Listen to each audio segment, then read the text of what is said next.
What is the worst thing that could happen when you are a YouTuber?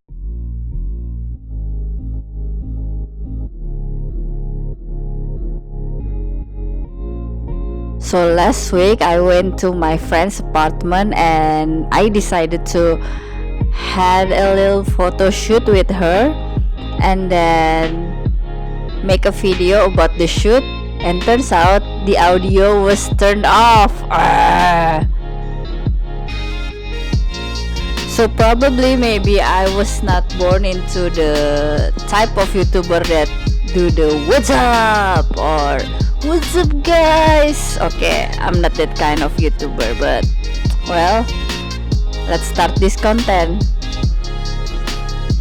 I'm gonna show you how to make your photo looks artsy without spending a lot of money. First thing first, you need lighting.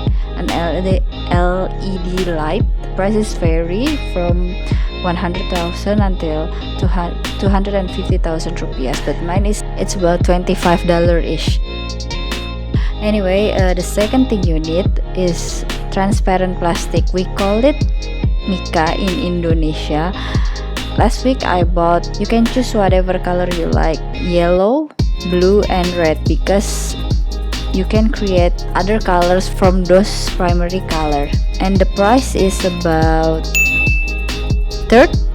You need a flickering light, or I usually call it a tumbler light. I actually didn't bought this one.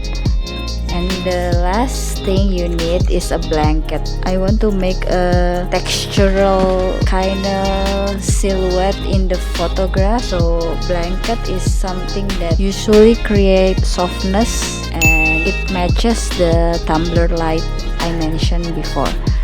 And of course, last, you need a camera or camera phone. So let's start this photo shoot.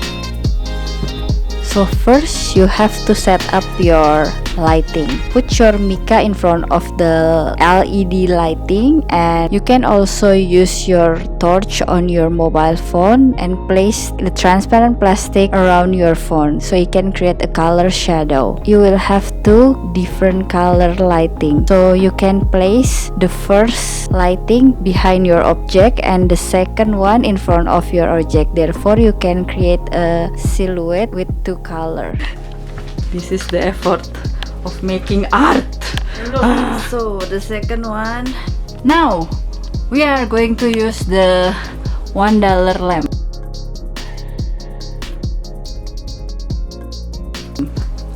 $1? Lamp. Yes. Yeah, it's about $1 It's in about, Indonesia. $1 in Indonesia. Okay. After that, you can use the blanket as an accessories, and you can also cover your models with the blanket, so it will create a soft look. It will give some sort of the wintry and Christmassy look. Next, I will show you the post-production of this creative process. I usually use the Lightroom, but today I choose Adobe Photoshop software because I actually kind of forget how to use it, so I want to learn more and practice to use it again. After you drag all of your image, you can go to the filter and then choose camera raw filter.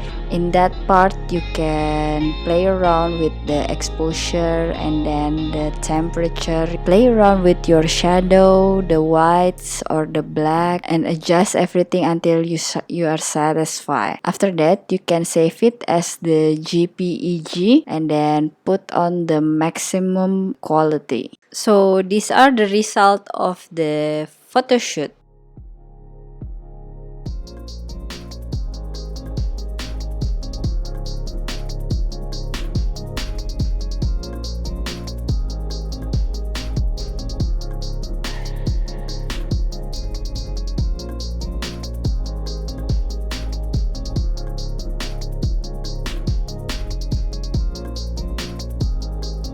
So that's it for today.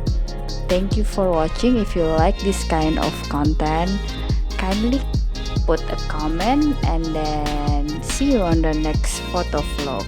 Bye bye.